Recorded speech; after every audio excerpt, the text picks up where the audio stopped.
நானோ ஒரு புழு, மனுஷனல்ல. மனுஷரால் நிந்திக்கப்பட்டு ஜனங்களால் அவமதிக்கப்பட்டும் இருக்கிறேன். சங்கீதம் 22:6.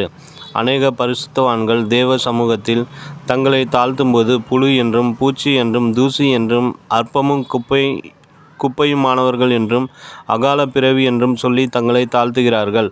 ஆபிரகாம் தன்னை தாழ்த்திய போது, இதோ தூளும் சாம்பலுமாய் இருக்கிற அடியேன் ஆண்டவரோடே பேசத் துணிந்தேன். ஆதியாகமம் 18:27 என்றார். மோசே தன்னை தேவ சமூகத்தில் தாழ்த்தி, நான் திக்குவாயும் மந்தநாவும் உள்ளவன் என்றான். யாத்திராகமம் 4:10.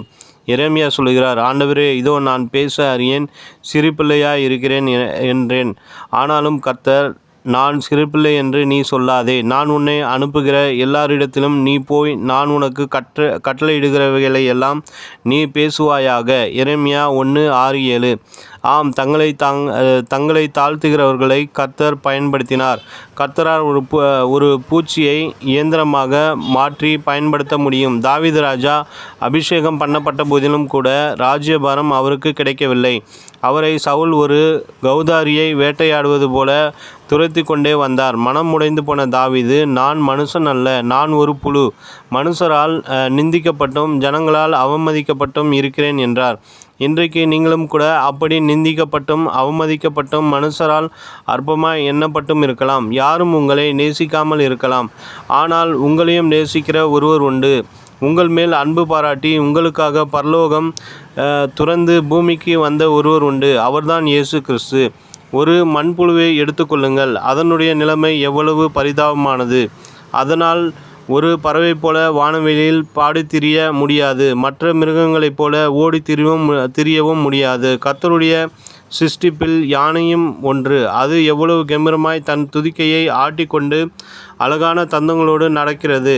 சிங்கங்கள் வீரர்களைப் போல தலை நிமிர்ந்து நிற்கின்றன. ஆனால் அந்த புழுவின் நிலைமையோ பரிதாபம். காலூன்றி ஆடு மாடுகளைப் போல நடக்க முடியாது. தரையில் ஊர்ந்து செல்லும்போது நடப்பவர்களால் மிதிக்கப்படுகிறது. அதற்கு சத்தம் கூட இல்லை.